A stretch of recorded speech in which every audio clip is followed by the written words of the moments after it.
كتاب بلوغ المرام من أدلة الأحكام للإمام الحافظ أحمد بن علي بن حجر العسقلاني رحمه الله تعالى. قال رحمه الله: بسم الله الرحمن الرحيم.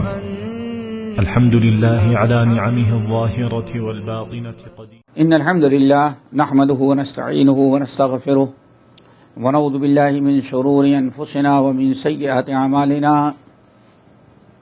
من يهده الله فلا مضل له ومن يضلله فلا هادي له، وأشهد أن لا إله إلا الله وأشهد أن محمدا عبده ورسوله.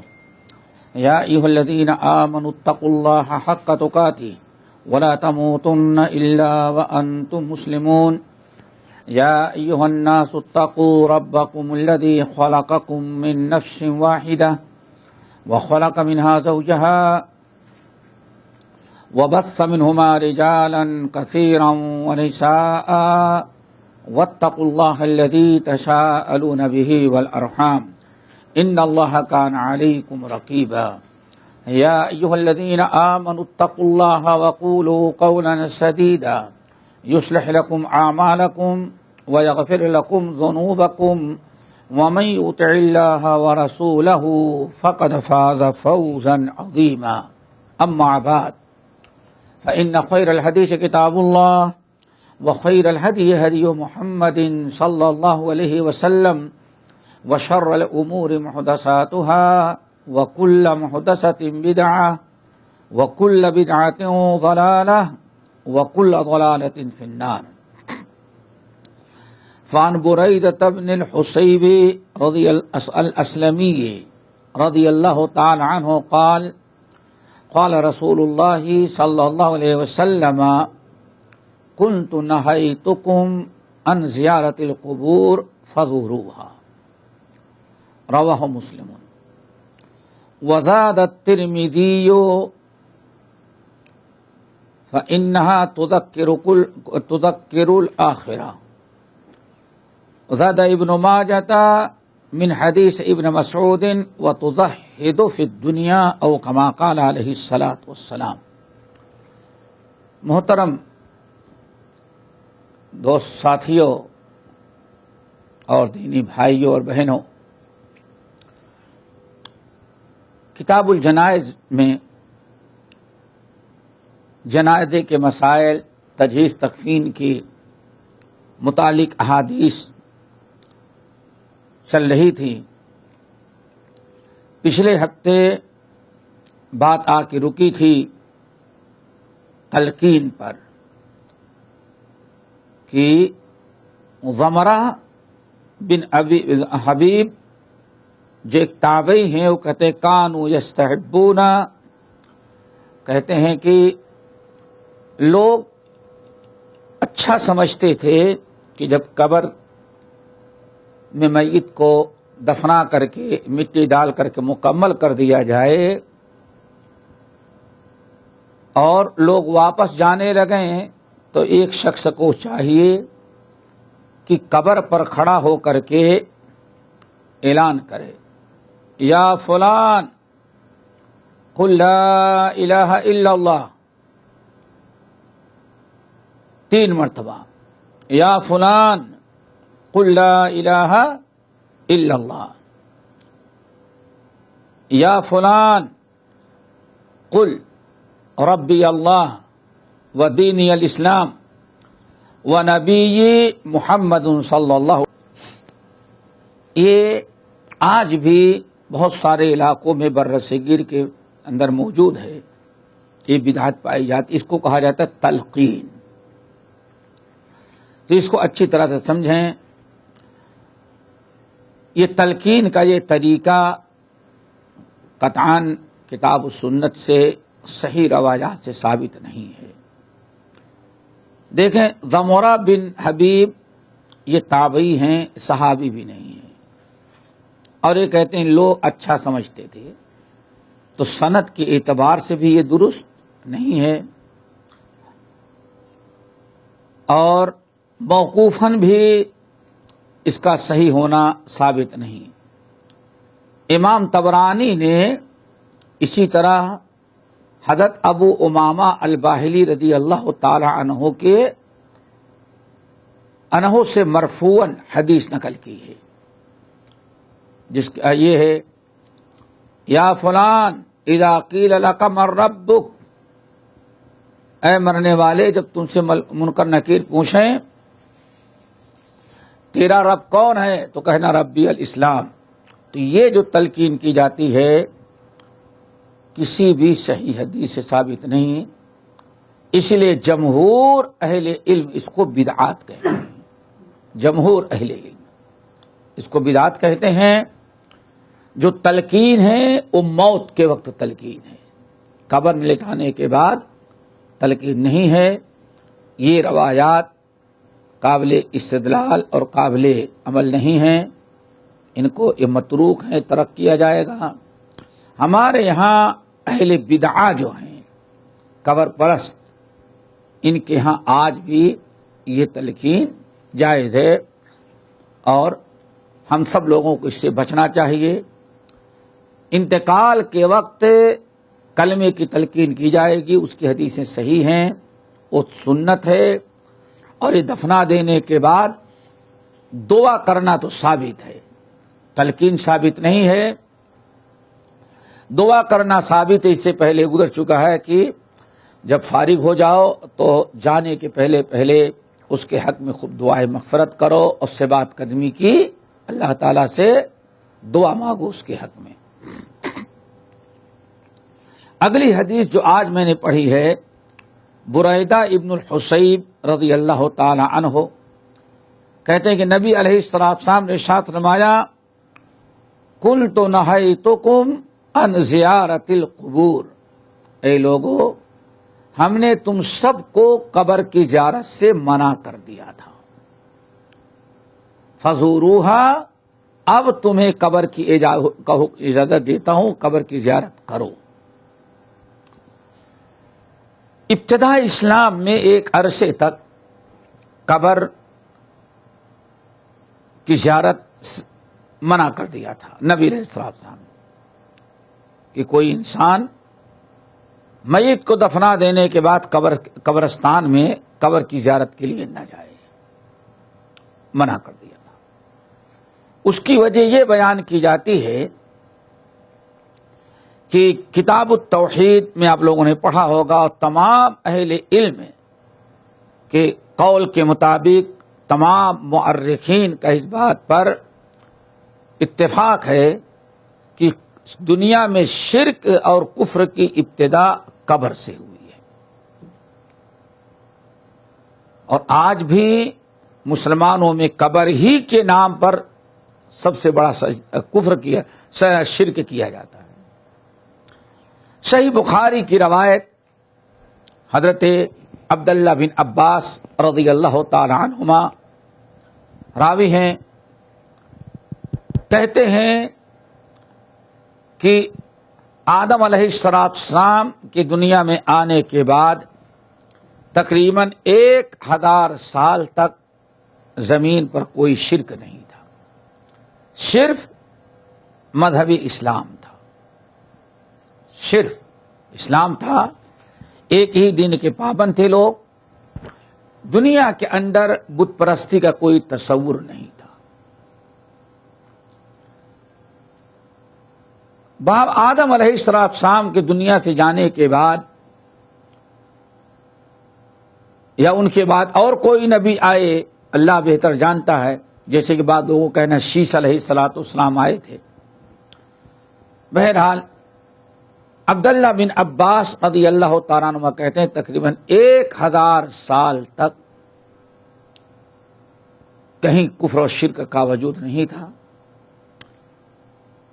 5 آدم علیہ السلام کے 5 بیٹے یا پوتے، جن کا نام قرآن میں سورۃ نوح کے اندر موجود ہے، ود، سعا، یغوث، یعوق اور نصر، یہ 5 موجود ہیں۔ کہا جاتا ہے 5 بڑے عالم اور استاد تھے، اور بڑے ہی دیندار، تقوی شعار علم والے تھے. یہ پانچوں بھائی جو تھے پانچوں، انہوں نے لوگوں کی اصلاح اور لوگوں کو سمجھانے کے لیے آج کی اصطلاح میں سمجھو 5 مرکز قائم کیے تھے. 5 مرکز تھے اور اپنے اپنے علاقے میں سب لوگ دین کا کام کرتے تھے. سب کا دین، سب کا مذہب ایک تھا، وہی جو آدم علیہ السلام لے کر کے آئے تھے. لیکن جب یہ اللہ کے نیک بندے یہ دنیا سے چلے گئے، سب کی وفات ہو گئی، تو ان کے شاگرد جو تھے ان مراکز میں بیٹھ کر کے درس دینا، دعوت و تبلیغ کا کام کرنا، دین سکھانے کا سلسلہ قائم کیا. ویران نہیں ہوئے. ابھی بھی کوئی شرک موجود نہیں، یہاں تک کہ یہ لوگ بھی دنیا سے ختم ہوئے. اب جو ایک زمانہ آیا تو امام بخاری رحمۃ اللہ علیہ کہتے ہیں کہ علم اٹھ گیا. علم اٹھ گیا. لوگوں نے بڑی کوتاہی کی. دین کا علم سیکھنا، سکھانا اور اس کا حاصل کرنا غیر ضروری سمجھا اور لوگوں نے ترک کر دیا. جہالت جب عام ہوئی، ابلیس فائدہ اٹھایا. پہلے لوگوں کے پاس آیا اور سمجھایا کہ بھائی یہ آپ کیا یہ مرکز قائم کر رکھے ہیں، کہاں سے ملا آپ کو، کس نے قائم کیا؟ تو بتایا بہت بڑے ہمارے عالم تھے، بہت بڑے بزرگ صالح تھے،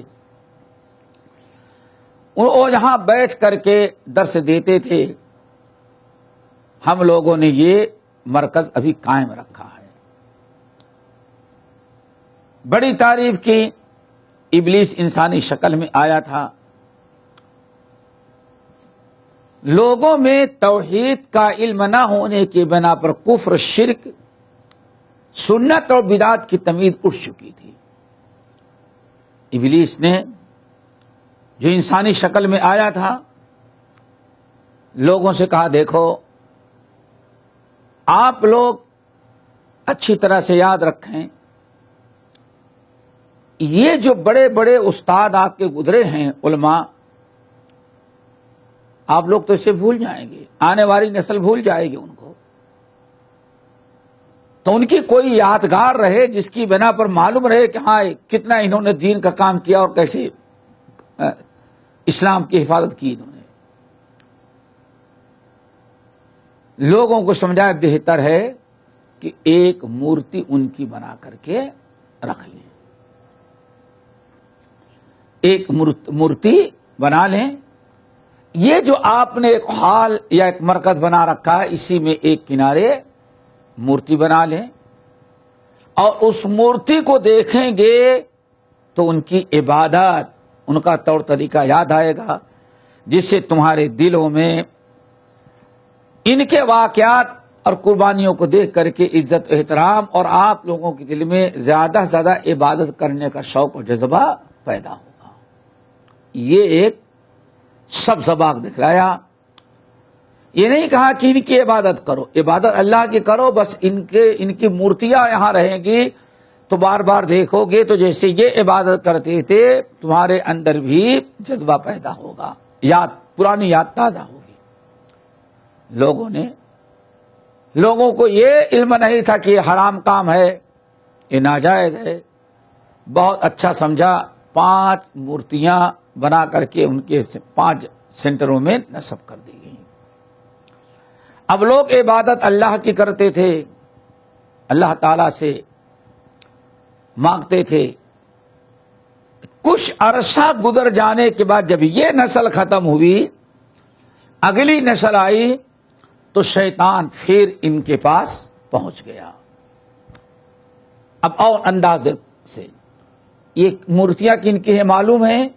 بہت بڑے ہمارے بزرگ تھے، اللہ کے نیک بندے تھے، ولی تھے، صالح تھے، اور انہوں نے بہت دین کا کام کیا، اس لیے ہم نے ان کی مورتیاں بطور یادگار کے یہاں نسب، ہمارے آبا و اجداد نے نسب کر دیا تھا. کہا تم تھے اس وقت نہیں، تمہیں معلوم ہے تمہارے باپ دادا نے کیوں نسب کیا تھا؟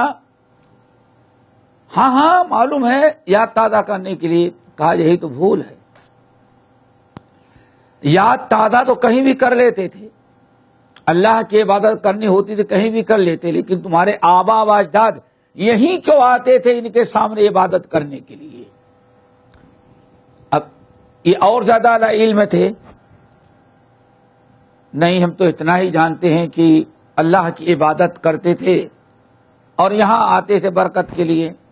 کہا نہیں نہیں، اللہ کی عبادت کرنی ہوتی تو کہیں بھی کر لیتے، یہاں اس لیے آتے تھے کہ ان کی عبادت کرتے تھے اور ان کے ذریعے اللہ تعالی کا تقرب حاصل کرتے تھے. آپ شیطان نے اس طرح سے انہیں گمراہ کیا اور لوگوں نے ان 5 مورتیوں کی عبادت شروع کر دی. دیکھیں ساری چیزیں کہاں، قبر اور یہ مجسمے جو ہوتے ہیں، عبادت شروع کر دیے. 5 مرکز کفر کے ہو گئے. اب اللہ کو چھوڑ کر کے غیر اللہ کی عبادت ہونے لگی، اور اس نیت سے کہ ہاں اللہ کا انکار نہیں کیا، لیکن یہ تھی کہ ہاں ان کے ذریعے ہم ان کی نظر و نیاز کریں گے، ان کا سجدہ کریں گے، ان کا طواف کریں گے تو اللہ تعالیٰ سے ہماری فریاد پوری کرائیں گے. اب اس طرح سے شرک پھیل گیا، لیکن پوری دنیا میں صرف قوم نوح کے اندر یہ شرک تھا. اللہ تعالیٰ نے حضرت نوح علیہ السلام کو بھیجا، 950 سال تک قوم کو سمجھایا. ما آمن معه الا قلیل. نوح علیہ السلام پر بہت تھوڑے لوگ ایمان لائے، باقی سب ان مورتیوں کی پوجا سے باز نہیں آئے، باقاعدہ اب شرک کرنے پر اور ان مورتیوں کی پوجا کرنے پر ڈٹے تھے. یہاں تک کہ اللہ کا عذاب آیا اور یہ ساری قومیں ہلاک کر دی گئیں. پھر ایک عرصہ کے بعد نوح علیہ السلام چلے گئے، ان کی قوم میں پھر دوبارہ ایک شرک شروع ہو چکا تھا.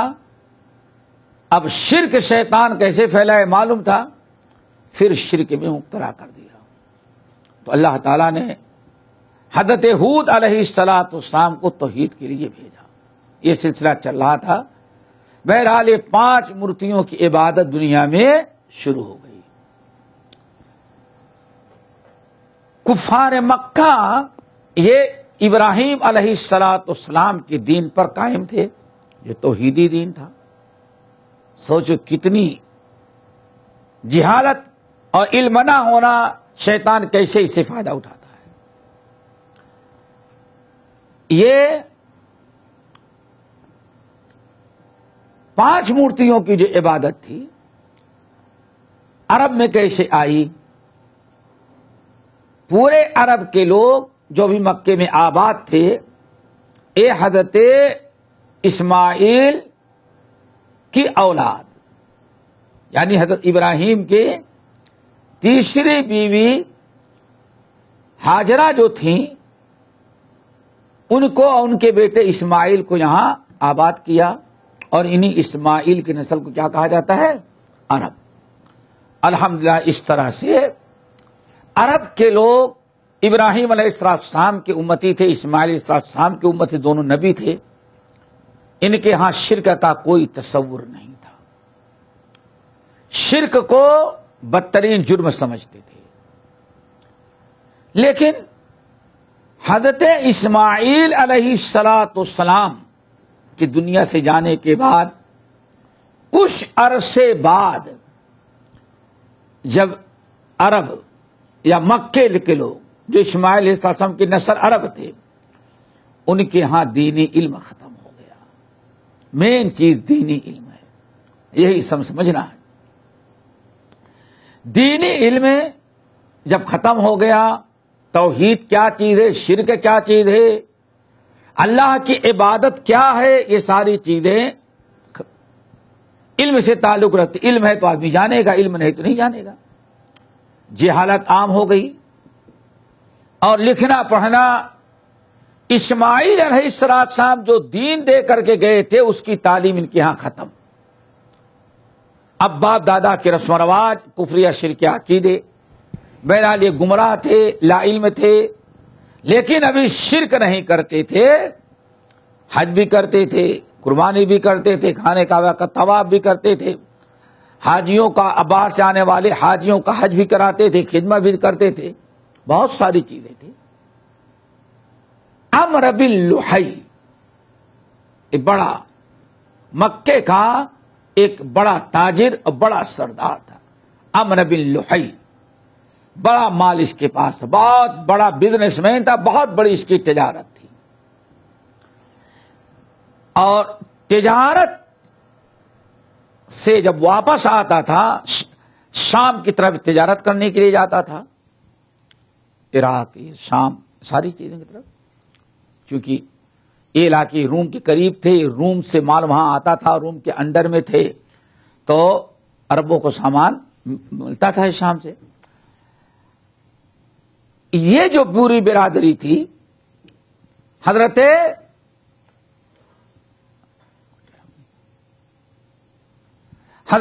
اسماعیل علیہ السلام کی نسل جب بالکل جاہل ہوئی، عمرو بن لحی مالدار، یہ پورے عرب میں بڑا سردار سمجھا جاتا تھا. ایک تو یہ کہ عرب مکے کا سب سے مالدار ترین تھا. نمبر 2، سارے عرب کے لوگ جو حج میں آتے تھے سارے حاجیوں کو کی میزبانی کرتا تھا، کھلاتا پلاتا تھا فری میں. اس لیے سارے عرب میں اس کی ایک بڑی پوزیشن تھی، لوگ اس کی بات مانتے تھے. ایک تو مال اور دوسرے جو حجاج کی خدمت کرتا تھا، سب لوگ اس کو اپنا بڑا سردار مانتے تھے. چھوٹے چھوٹے قبائل جو تھے ان کے راجا، ان کے جو سردار تھے، سب اس کے تابع تھے. کیوں؟ ایک حرم کا ہوگا، حرم کا جو امیر ہے بادشاہ وہ سب سے بڑا سمجھا جائے گا. یہ عمرو بن لحی ایک مرتبہ تجارت کے لیے شام جا رہا تھا، برابر آتا جاتا تھا. ایک مرتبہ جا رہا تھا، پورا سفر طے کر کے پہنچا. جب بالکل شام کے قریب تو دیکھا کہ شہر کے باہر بڑی بھیڑ بھاڑ لگی ہے، بڑی بھیڑ بھاڑ لگی شہر کے باہر. اس نے کہا اتنے دن سے ہم تجارت کے لیے آتے ہیں، کبھی اتنا بڑا ہنگامہ شہر کے باہر نہیں دیکھتے، آج کیا ہو گیا ہے؟ آگے بڑھا، لوگوں نے پہچان لیا کہ یہ عرب کا سردار آ رہا ہے. گیا دیکھا تو ساری پبلک ہے اور بیچ میں کچھ مورتیاں وہی ود سوا یغوس نام کی پڑی ہوئی ہیں، اور رو رو کر کے لوگ دعائیں کر رہے ہیں. زندگی میں پہلی مرتبہ یہ عرب سردار مکے کا عمرو بن لحی نے منظر دیکھا. پوچھا کیا کر رہے ہو تم لوگ، یہ کیا کر رہے ہو، یہ مورتیاں کیسی؟ کہا نہیں یہ عام مورتیاں نہیں ہیں، بڑی مقدس مورتیاں ہیں. کہا کیا ہے، پتھر کی مورتیاں؟ کہا تم کو سمجھ میں آتا ہے، یہ بڑے برکت والے. کہا کون؟ کہا پھر بتایا پورا. یہ ایسی مورتیاں ہیں کہ جب بارش نہیں ہوتی تو ہم لوگ لا کر کے اس مورتی کو یہیں میدان میں رکھتے ہیں اور یہیں اللہ تعالی سے دعا کرتے ہیں، تو ان کے طفیل میں، ان کے واسطے سے وسیلے سے اللہ تعالی ہمیں بارش برسا کے سیراب کر دیتا ہے. بڑی مصیبتیں ٹل جاتی ہیں ان سے، بڑی فضیلتیں بیان کی. عمرو بن لحی نے کہا تو مجھے بھی ایک دے دیں گے تو بڑی کام کی چیز ہے، مکہ تو ایسے ہی وہاں غربت رہے تو کوئی آباد نہیں، ذرا ایک دے دیں برکت کے لیے. انہوں نے اٹھا کر کے دے دیا عمرو بن لحی کو. عمرو بن لحی اب کی آیا تو ساتھ ساتھ ایک مورتی بھی لے کر کے آیا. عرب کے لوگ بت کی پوجا نہیں جانتے تھے، جہالت و لا علمی تھی، یہ نہیں سمجھتے تھے شرک کیا ہے، توحید کیا ہے. لا علمی سے شیطان نے فائدہ اٹھایا. یہ کون ہے؟ تو اس نے کہا یہ بڑی مقدس مورتی ہے، ہم لے کر کے آئے، میں نے اپنی آنکھوں سے دیکھا، شام کے لوگوں پر جب کوئی بلا آفت مصیبت آتی ہے اور ان کے واسطے سے دعا مانگتے ہیں تو اللہ ساری مصیبتیں دور کر دیتا ہے. اس طرح سے جب فضیلت بیان کی تو مکے لوگ بھی جہالت میں تھے، انہوں نے بھی اس کو صحیح سمجھا. اب مکے میں بت کی پوجا شروع ہو گئی، رکھ لیا اس نے بت. اب حج کا موسم آیا تو حج کے موسم میں جب سارے حجاج کو کھلایا پلایا دعوت دی تو اس نے اس بت کی عبادت کی دعوت دی، اس کی بھی دی، اور بتایا کہ بڑی برکت والی ہے، اس میں مصیبتیں دور ہو جاتی ہیں، رزق میں کاروبار میں بہت کچھ اس نے سنایا. عرب کے لوگ جہالت میں تھے، ابلیس نے فائدہ اٹھایا، مقدس سمجھ کر کے انہوں نے بھی بت کی پوجا شروع کر دی. لیکن اب بت کی پوجا کیسے کریں؟ ایک ہی مورتی تھی. نبی لوہی نے کچھ مورتیاں بنا کر کے رکھی، اس کی کاپی. تو ہر قبیلے کے لوگ، عرب کے جو ہر قبیلے کے لوگ آئے تھے، اکثر و بیشتر قبیلے کے سردار کے حوالے ایک مورتی کر دی، کہا کہ یہ آپ بھی لے کر اصل اپنے پاس رکھا، اور مکے کے پتھروں میں ایک مورتی بنا کر کے دے دیا. اب لوگ ماشاءاللہ بڑا مقدس سمجھا، اور اب حج کر کے گئے تو مورتیاں لے کے گئے، بت لے کے گئے، اور جا کر کے وہاں تبلیغ کی بتایا، اور اس طرح سے پورے عرب کے اندر مورتی بت کی پوجا شروع ہو گئی. اسی لیے نبی علیہ السلام نے ارشاد فرمایا، میں نے عمرو بن لوہی بدبخت کو دیکھا، اتڑیاں باہر گری ہیں اور جہنم کے اندر، عذاب کے اندر چلا رہا ہے، چیخ رہا ہے، لیکن کوئی سنوائی نہیں، کیونکہ دین ابراہیمی کو سب سے پہلے اس نے خراب کیا، عربوں میں شرک وہ لایا.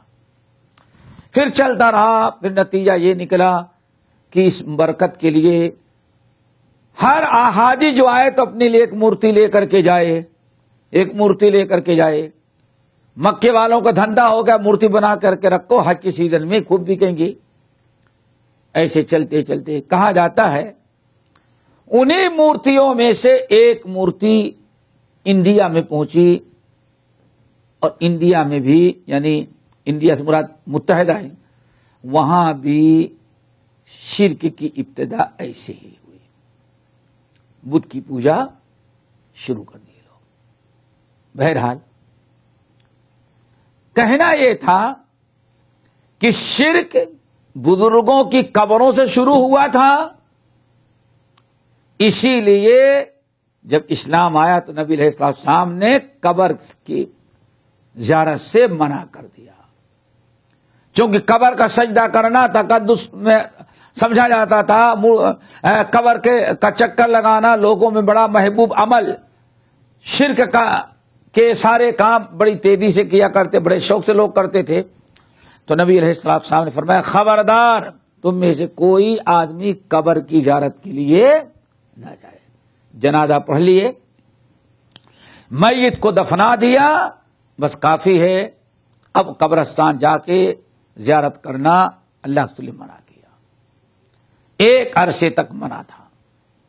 لیکن آپ نے جب دیکھا کہ اب ان کے پاس علم آ گیا اور عقیدے میں پختگی آ گئی، اس نے کفر اور شرک اور توحید سمجھ لیا، پھر نبی علیہ الصلوۃ والسلام نے لوگوں کو اجازت دے دی. فرمایا جاؤ اب تمہیں قبر کی اجازت، قبر زیارت قبور کی اجازت ہم نے دے دیا. لیکن کس لیے اجازت دیا؟ نبی علیہ الصلوۃ والسلام نے اس کی دو عظیم ترین وجہ بیان کی، وہی سمجھیں. پہلے تو یہ پوری داستان جو میں نے بتایا، اگر وہ یاد ہے، قبر کی زیارت سے کیوں منع کیا؟ چونکہ شرک کی ابتدا ولیوں کے الفت محبت اور ان کی قبروں سے شروع ہوا تھا. تو یہ اللہ کے رسول صلی اللہ علیہ وسلم نے سختی کے ساتھ منع کر دیا تھا تاکہ کوئی شرک میں مبتلا نہ ہو. لیکن دین کی اچھی سمجھ آ جانے کے بعد آپ نے قبر کی زیارت کی اجازت دیا صرف 2 وجہ سے. وہی 2 وجہ سمجھنا ہے. اب دیکھیں آپ نے فرمایا قلت قد نہیتکم عن زیارت القبور فزوروها. اے لوگو ہم نے زیارت قبور سے تم کو منع کر دیا تھا، اب میں تم کو اجازت دیتا ہوں فزوروها، تم قبر کی زیارت کیا کرو. یہ حدیث صحیح مسلم کی ہے، ٹھیک ہے نا. زادت ترمذی، اور اسی حدیث کو امام ترمذی نے جو روایت کیا تو اس میں ایک جملے کا اضافہ ہے جس میں زیارت قبور کا سبب اور اس کی وجہ بیان کی گئی. وہ کیا ہے ٹکڑا؟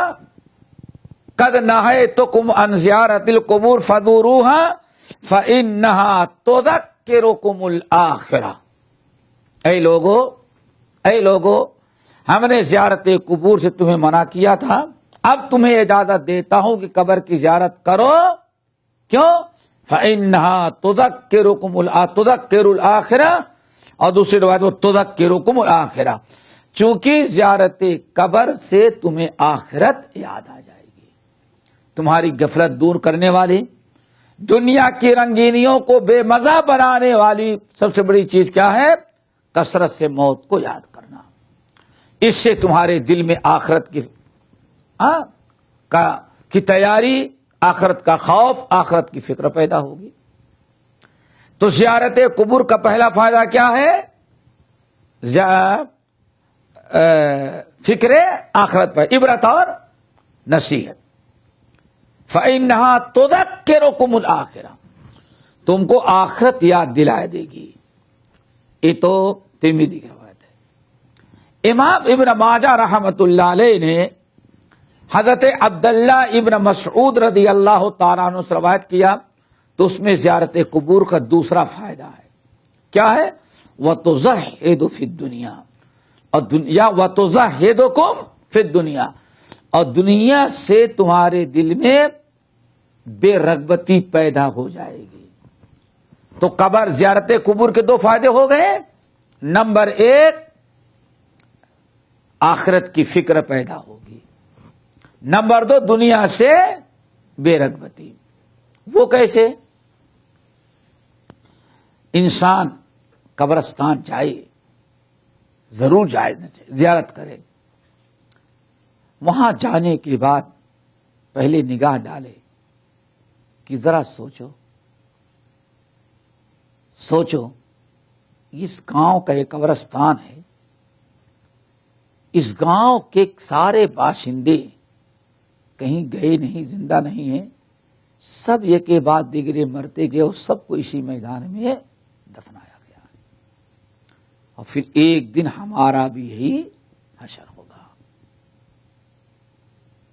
جو بھی آیا ہے ہمیشہ کے لیے نہیں آیا ہے، محدود وقت لے کر کے آیا ہے، پھر اس کے بعد اسی قبرستان میں کھڈے کے اندر ہم کو بھی جانا ہے. بس تذکرکم الآخرہ، یہ ہے زیارت قبور کا فائدہ، فکر آخرت. اور واقعی انسان اگر اس طرح سے جاتا رہے، کفا بالموت واعظا، کہا جاتا ہے موت انسان کے اندر فکر آخرت پیدا کرتی ہے. موت انسان کثرت سے یاد کرے گا تو اس کے دل میں ڈر، خوف پیدا ہوگا، آخرت کی تیاری کی فکر پیدا ہوگی. تو پہلی چیز کیا؟ تذکر الآخرہ، آخرت یاد دلائے گی. آج ہم لوگ بھول گئے، قبر کی زیارت نہیں کرتے، اسی لیے آج ہم لوگوں کو موت نہیں یاد آتی. انسان جائے، قبر کی زیارت کرے اور تھوڑی دیر سوچے کہ ہاں، جب سے ہم جانتے ہیں کتنے لوگ اس قبر میں آ کے دفنائے گئے، اور جو گیا پھر پلٹ کر نہیں آیا. اور پھر ایک دن ہم کو بھی یہیں موت آئے گی نہلا دھلا کر کے اسی قبرستان کے اندر. ہم کو بھی ایسے ہی قبروں کے اندر ہم کو بھی لٹا کے چلے جائیں گے. اب انسان کے دل میں یہ فکر احساس پیدا ہوگا تو آخرت کی تیاری کرے گا. پہلی چیز ہو گئی. دوسری چیز وَتُزَهِدُ فِي الدُّنْيَا، دنیا سے بے رغبتی پیدا ہوگی. وہ کیسے؟ جب آپ قبرستان میں جائیں تو ذرا سوچیں کہ قبرستان میں کون کون لوگ مدفون ہیں. محلے کا مالدار بھی یہیں آیا ہوا، بادشاہ، شہزادے، بڑے بڑے حکام سب اپنے دربار اور محل میں بیٹھے حکومت کرتے تھے، لیکن مر جانے کے بعد سب کو یہیں لایا گیا. سوال یہ ہے کہ آدمی سوچے کہ یہاں جتنے لوگ سوئے ہیں ان کے ساتھ گیا کیا ہے، کیا گیا ہے. آدمی سوچے. زمیندار کو دیکھتے ہیں. زمیندار شخص جو ہے بہت بڑا زمیندار، زمینداری تو باقی رہ گئی لیکن خود قبرستان میں چلا گیا. کیا لے کے گیا؟ آدمی سوچے. ایک قبر کی زیارت کے لیے جائیں تو یہ سوچیں کہ کیا لے کر کے گیا. انسان جب اس طرح سے سوچے گا کہ سارے لوگ آئے ہیں، کیا لے کر کے آئے، سب چھوڑ کر کے گئے، ساری زندگی جس کے لیے مرتے تھے، محنت کرتے تھے، سب یہیں رہ گئی، اپنے ساتھ کچھ نہ لے کے گئے. تو ہم بھی کیا کریں گے اتنی کوشش کر کے؟ ہمارا بھی انجام یہی ہونا ہے. ہمارے پاس جو کچھ ہم بھی اس کو جائیں گے تو یہیں چھوڑ کر کے جائیں گے. اب لے کے کیا جانا ہے اس کی انسان کو فکر پیدا ہوگی. ایمان اور عمل صالح. وَتُزَهِدُ فِي الدُّنْيَا. یہ زیارت قبور کے دو فائدے ہوئے. زیارت قبور کا ایک تیسرا فائدہ اور ہے. وہ دعا پر غور کریں گے تو اللہ کے رسول نے فرمایا جاؤ اور ان کے حق میں دعائے مغفرت کرو. یہی ہے نا دعائے مغفرت. تو تین فائدے ہو گئے. ایک مردے کا فائدہ اور دو زندوں کا فائدہ. کوئی چوتھا سبب نہیں ہے جس کی بنا پر زیارت قبور ہو. یہاں ایک چیز اور بتا دیں آپ کو اچھی طرح سے.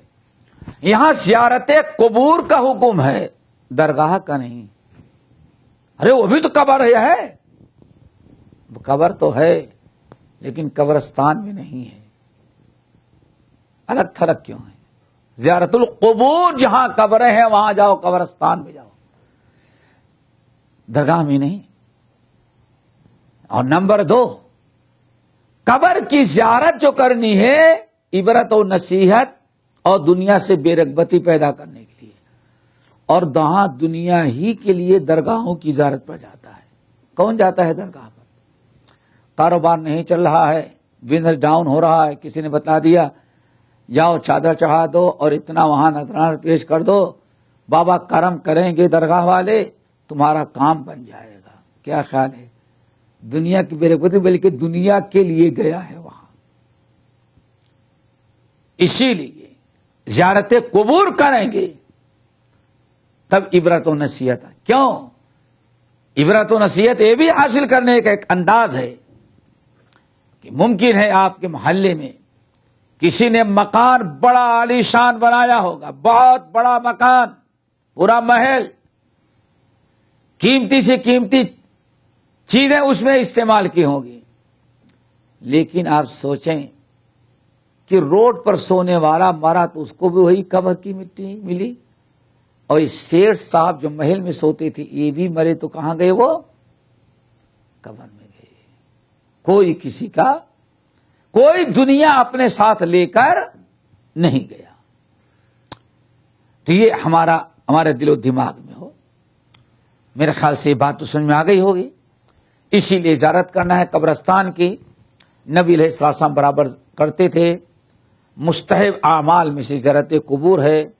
آپ جائیں، مرحومین کے لیے دعا مغفرت کریں اور خود موت کو یاد کریں اور قبر کی تنگی، قبر کا انجام کہ ہمارے ساتھ کیا ہوگا، اس طرح سے یاد کریں اور وہاں سے اٹھ کے آ جائیں. کہا جاتا ہے حضرت نبی برا بن عازب کی روایت، نبی علیہ الصلوۃ والسلام جب دفنانے کے لیے قبرستان آئے اور قبر تیار نہیں تھی، قبر کھودی جا رہی تھی، لوگ اندر تھے. نبی علیہ السلام گئے وہیں، انتظار میں آپ بھی بیٹھ گئے. انتظار میں بیٹھ گئے کہ قبر تیار ہوگی. آپ بھی انتظار میں بیٹھ گئے. پھر کیا ہوا؟ برا ابن عازب کہتے ہیں ہم سامنے جا کے کھڑے ہوئے کہ دیکھیں اللہ کے رسول کیا کر رہے ہیں. اللہ کے رسول صلی اللہ علیہ وسلم نیچے سر جھکائے ہوئے اس قدر رو رہے تھے قبر کے گڈھے کو دیکھ کر کے، حتی تبل لحیتہ، داڑھی مبارک تر. برا ابن عازب تو کہتے ہیں کہ اللہ کی قسم ہم نے دیکھا کہ اس سامنے قبر کی مٹی گیلی ہوئی، اتنا آپ رو رہے تھے. تو یہ ہے اس مقصد کے لیے قبر کی زیارت ہونی چاہیے. سوچیں، اس لیے اللہ کے رسول نے فرمایا وَلْيَذْكُرِ الْمَوْتَ وَالْبَلَىٰ، موت کو خوب کثرت سے یاد کرو اور موت کے ساتھ قبر کی مٹی تمہارے جسم کے ساتھ کیا حشر کرے گی اس کو بھی یاد رکھو، اس کو بھی سوچو. اللہ ہوا. چلو اللہ اکبر. وہاں نبی ہو رہی رہتا، ہم نے شاید واقعہ بتایا تھا. انسان قبر کی زیارت کرے تو اس کے اندر کیسے دنیا کی بے رغبتی. ہمارے بر صغیر میں ایک بادشاہ گزرے ہیں جن کو اللہ نے بہت علم بھی دیا تھا، اسی لیے ان کو عرب کے لوگ ملک کہتے ہیں. کیا کہتے ہیں؟ ملک. نواب صدیق حسن خان بھوپالی، ملک بھوپال، بادشاہ. ملک کے معنی جانتے ہیں؟ بادشاہ تھے. لیکن اللہ نے علم دیا تھا، بہت علم دیا. اور کہا جاتا ہے 13ویں صدی کے مجددین میں ان کا شمار ہوتا ہے. اور انہوں نے بہت حدیث کی تفسیر کی کتابیں لکھی، چھپایا اور فری میں لوگوں کو دیتے رہے. مصر سے کتاب چھپاتے تھے عام طور پر. نواب صدیق حسن خان بھوپالی. آج پتہ نہیں کتنے لوگوں نے عرب کے یونیورسٹیوں میں ان پر کسی نے ماسٹر ڈگری حاصل کیا اور کسی نے پی ایچ ڈی کی ہے. بہت سارے لوگوں نے. یہ زندگی بھر کرائے کے مکان میں تھے. سوچو دنیا میں ایسا بھی کوئی ملک ہوگا؟ کیسے مکان میں؟ کرائے کے مکان میں. کرائے کے مکان میں تھے. ایک مرتبہ کوئی ان کا مخلص دوست ان سے ملنے کے لیے آیا. آنے کے بعد ان سے ملا. بیٹھے بیٹھے ان سے کہا حضرت آپ نے سب کچھ کر لیا، بیٹوں کی شادیاں، بیٹیوں کی شادیاں، سب کچھ تو ہو گیا. آپ اپنے لیے کم سے کم ایک مکان بنا لیں. کس چیز کی کمی ہے؟ ایک مکان بنا لیں اور عزت کے ساتھ اپنے مکان میں رہیں. کرائے کا مکان کب تک استعمال کریں گے؟ ایسے کھڑکی کھولی، کھڑکی کے سامنے قبرستان تھا. کہا یہاں آؤ. بلایا اور کہا دیکھو مومن کا اصل گھر وہ قبرستان ہے. انسان ان واقعات کو پڑھے تب پتا چلتا ہے کہ ہاں زیارت قبور کی کتنی اہمیت ہے، موت کو یاد کرنے کی کتنی فکر ہونی چاہیے اور ہمارے اسلاف کس طرح سے موت کو یاد کرتے تھے اور آخرت کی فکر کس طرح ان کے اندر موجود تھی. اللہ اکبر. چلو، وعن ابی ہریرہ رضی اللہ تعالی عنہ ان رسول اللہ صلی اللہ علیہ وسلم لعن زائرات القبور اخرجہ الترمذی وصححہ ابن حبان. حضرت ابو ہریرہ رضی اللہ تعالی عنہ روایت کرتے ہیں کہ نبی علیہ الصلوۃ والسلام نے لعنت بھیجا زائرات القبور پر، قبر کی زیارت کرنے والی عورتوں پر اللہ کے رسول صلی اللہ علیہ وسلم نے لعنت بھیجی. اس حدیث کو امام ترمذی نے روایت کیا اور امام ابن حبان نے اس کو صحیح کہا ہے. اس حدیث سے پتہ چلا کہ قبر کی زیارت عورتوں کے لیے جائز نہیں. اللہ کے رسول نے لعنت بھیجی ہے. لعن رسول اللہ صلی اللہ علیہ وسلم زائرات القبور، عورتوں زیارت کرنے والے، قبروں کی زیارت کرنے والی عورتوں پر اللہ کے رسول نے اللہ کی لعنت بھیجی ہے. حدیث بالکل واضح ہے.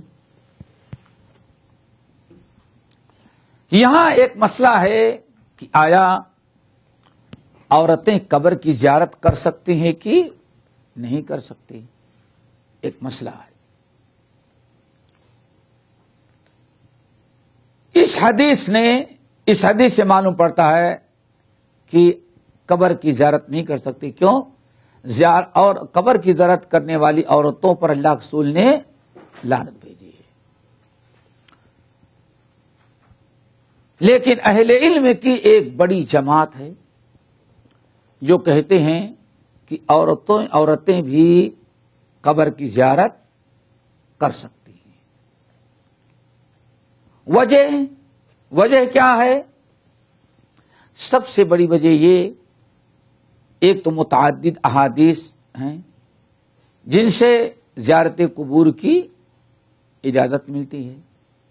نمبر 2، بڑی اہم چیز، زیارت قبور کا جو اصل مقصد اللہ کے رسول نے بیان کیا.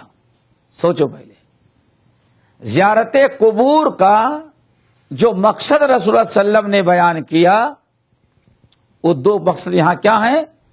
فَإِنَّهَا تُذَكِّرُكُمُ الْآخِرَةَ وَتُزَهِّدُكُمْ فِي الدُّنْيَا. قبر کی زیارت کے دونوں مقصد اور دونوں فوائد. نمبر 1، قبر کی زیارت کثرت سے کرو، قبر کی زیارت کرو کیونکہ اس سے تمہیں آخرت یاد آئے گی، دنیا کی غفلت دور ہوگی، تمہارے اندر آخرت کی تیاری کا جذبہ پیدا ہوگا، عذاب قبر عذاب نار کا خوف اور ڈر پیدا ہوگا. یہ پہلی وجہ ہے.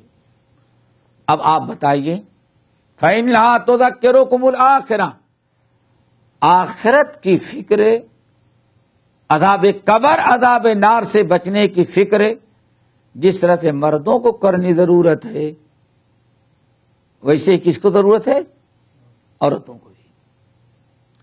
اور سب سے زیادہ موت، قبر، حشر یاد دلانے والی چیز کیا ہے؟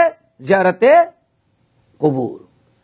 تو جیسے مردوں کو ضرورت ہے ویسے عورتوں کو بھی ضرورت ہے. یہ علت. اس لیے عورتوں کو بھی زیارت قبور کی اجازت ہوگی. جب اللہ سے فزوروہا، تم زیارت کرو تو صرف مردوں کو رخصت نہیں بلکہ مردوں کو بھی اور عورتوں کو بھی. فزوروہا میں اللہ کے رسول نے صرف مردوں کو نہیں بلکہ سب کو حکم دیا، مرد بھی جائیں اور عورتیں بھی جائیں. یہ اور دوسری علت کیا ہے؟ دنیا کی بے رغبتی. جس طرح سے دنیا کے عیش و عشرت اور دنیا کے لذتوں میں مرد الجھ جاتا ہے ایسی عورتوں کو بھی آتا ہے. اور سب سے زیادہ دنیا سے بے رغبتی اور آخرت کی رغبت پیدا کرنے والی چیز اللہ نے کیا فرمایا ہے؟ زیارت قبور. کیونکہ دوسرا فائدہ کیا ہے؟ وَتُزَاهِدُكُمْ فِي الدُّنْيَا. تو علت دونوں کی ایک ہے، چاہے مرد ہو یا عورت. زیارت قبور سے کی جو علت اور جو مقصد ہے اور جس کام کے لیے ہمیں زیارت قبور کرنی ہے، وہ جیسے مرد اس کی حاجت مند ہے ویسے عورتیں بھی حاجت مند ہیں.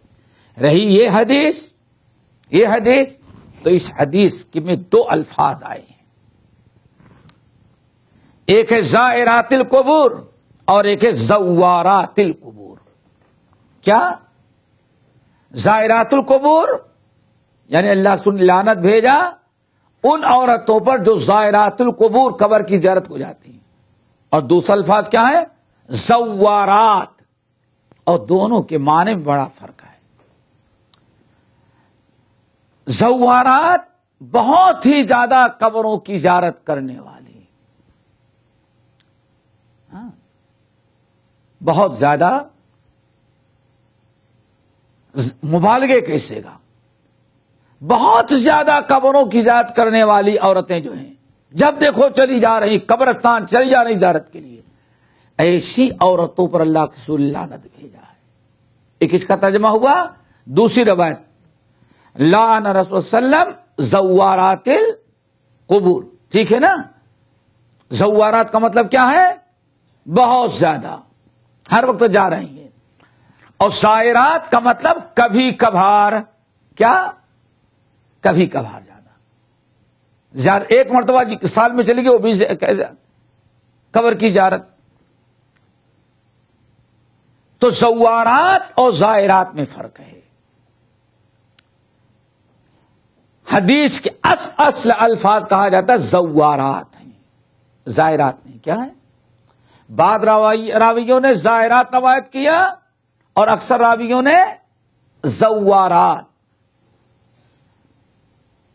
تو اب نتیجہ یہ نکلے گا کہ مرد کی طرح عورتیں بھی قبر کی زیارت کر سکتی ہیں عبرت اور نصیحت حاصل کرنے کے لیے،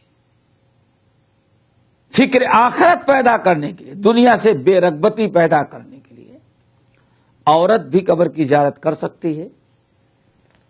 لیکن اللہ کے رسول کی حدیث یہ الفاظ ہیں زائرات القبور اور زیادہ روایتیں کیا ہیں؟ زوارات القبور. تو مطلب یہ ہوگا کہ جو عورت بہت ہی زیادہ قبر کی زیارت کے لیے آتی جاتی ہے اس پر اللہ کے رسول نے لعنت بھیجی ہے. کیوں؟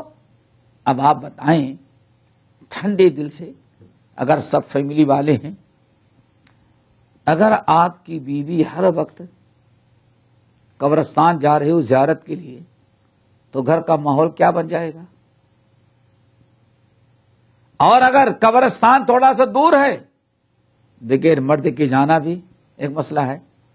بچوں کو چھوڑ کے جائے، ممکن ہے ساس سسر کا معاملہ ہو، ایک دو نہیں، تو عورت کی زندگی بہت ہی زیادہ اس میں ڈسٹرب ہو جاتی ہے، بہت سارے مسائل کھڑے ہو جاتے ہیں.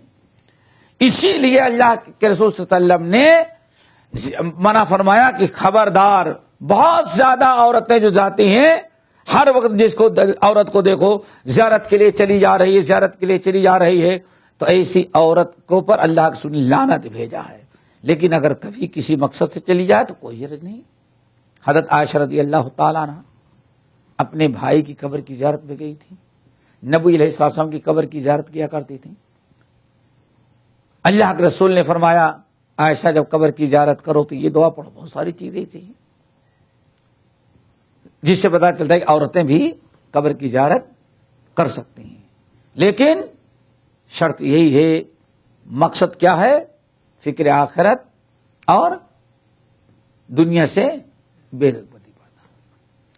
ایک بڑی عجیب سے چیز ہے ہمارے بر صغیر میں، عورتیں بیچاری اگر کسی قبرستان میں جانا چاہیں تو گیٹ سے بھی وہ دھکے دے کے ہنگامہ کرتے ہیں نا لوگ، لیکن درگاہ کے لیے لمبا سفر طے کر گیا ہے، کوئی بات نہیں، درگاہ پر جائیں۔ اب کمال ہے درگاہ پر جا کے ہفتے ہفتے تک ڈیرا ڈال کے رہتے ہیں ہر وقت۔ اللہ اکبر، جتنی درگاہ ہیں پاکستان انڈیا میں جا کر کے، تو بنگلہ دیش میں عورتوں کی بھیڑ لگی رہتی ہے۔ حاجی علی پہ چلے جاؤ، ہو دیکھو جتنی درگاہیں ہیں۔ یہ عجیب سا ماحول ہے۔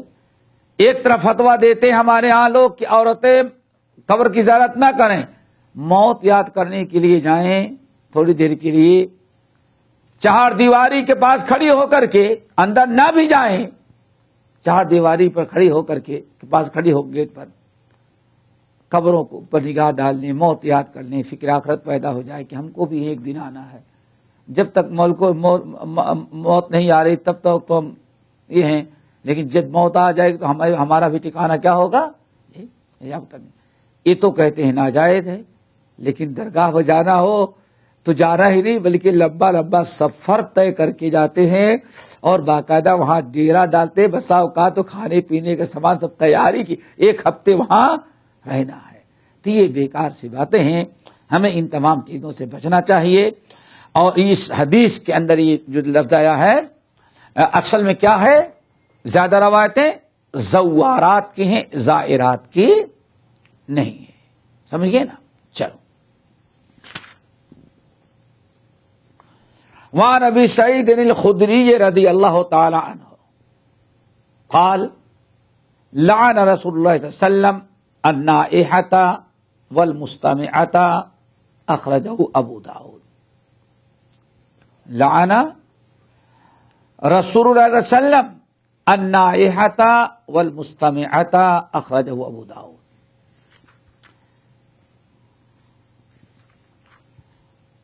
حضرت ابو سعید الخدری رضی اللہ تعالی عنہ کہتے ہیں کہ نبی علیہ الصلوۃ والسلام نے لعنت بھیجی نائحہ پر اور مستمعہ پر۔ نائحہ اور مستمعہ دونوں پر اللہ کے رسول نے لعنت بھیجی ہے۔ نائحہ اور مستمعہ یہ دو لفظ ہیں۔ نائحہ نائحہ نوحہ سے ہے، محرم کا نوحہ، یعنی مرنے والے پر، مرنے والے پر چیخے مار کر، آواز نکال کر کے رونا، اور ساتھ ساتھ میں اس کی خوبیاں بھی بیان کرتے جانا، سینہ پیٹنا، چیخنا، چلانا، رونا، ہائے ہائے کرنا، اس چیز کا کیا نام ہے؟ نوحہ۔ نوحہ کو اللہ کے رسول نے نوحہ کرنے سے منع کیا ہے، چونکہ عورتیں زیادہ یہ سب کرتی ہیں، اسی لیے یہاں نائح کے بجائے نائحہ عورت کے بارے میں کہا گیا کہ جو عورتیں نوحہ کرنے والی ہیں ان پر اللہ تعالی کی لعنت۔ ایک تو ہے نوحہ کرنے والی، نوحہ کرنے، اور ایک ہے مستمعہ۔ مستمعہ کس کو کہتے ہیں؟